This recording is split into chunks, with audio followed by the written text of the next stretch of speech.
UAW President Shawn Fain, he nailed it. Again, Donald Trump liked to play like he is the workers, the guy that's in it for the workers. Of course, he's really in it for the plutocracy.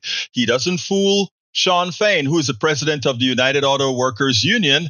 I want you to listen to what he had to say. Now, his first pick wasn't Tim Walz. It was actually Beshear from Kentucky because they have a personal relationship.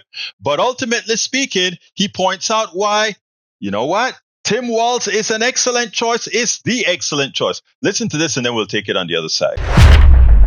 Over the weekend, you were saying that I think that Beshear would be your first choice of Kentucky, that Walz was a second choice.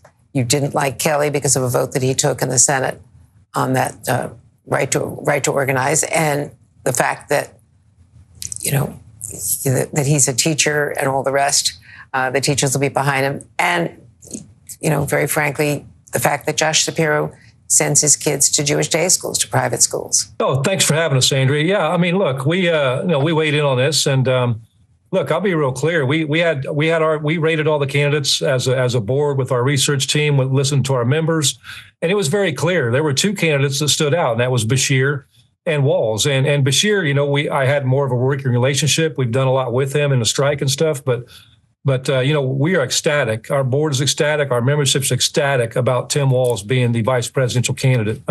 He's one of us. He's a teacher. He knows what it's like, you know, to scrape to get by, check to check. You know, teachers have seen their situation erode over the years. They've been left behind, just like the working class in this country have. So that's what this election's about. And there's nobody better that Vice President Harris could have picked as a running mate than Tim Walz. And we are excited and looking forward to rallying with him tonight. What about the auto workers for Trump? And Donald Trump has a lot of appeal in Michigan. You know, obviously that was a major factor for his victory in 2016 with Michigan.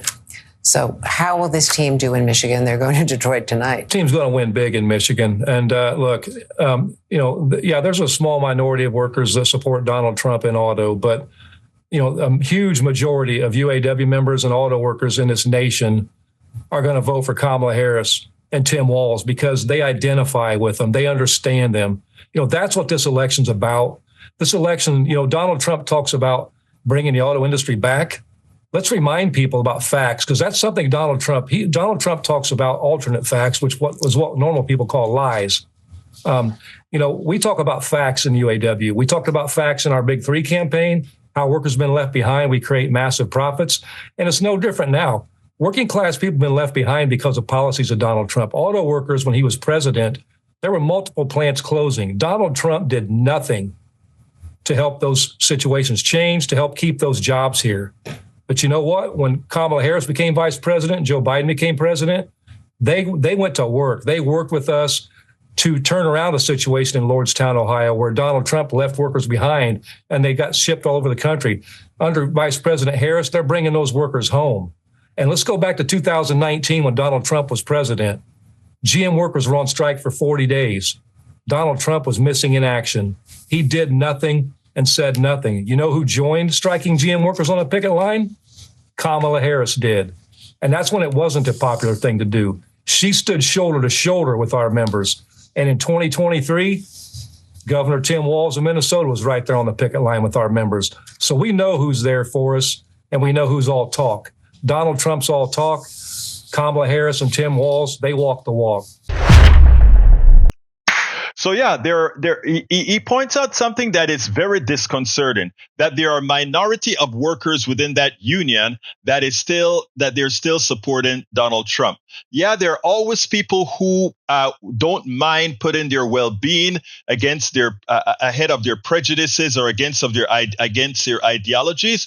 But I tell you what, when it gets deep enough, it will. And I think as this election expands, that people are going to get the message and people are going to say, wait a minute, if I want the well-being, not just of me, my family, but also of my country, the reality is Donald Trump continues to represent a clear and present danger, not only to my personal economy, but to the entire country as a whole, the well-being of the country. In fact, the security and economic security of the nation.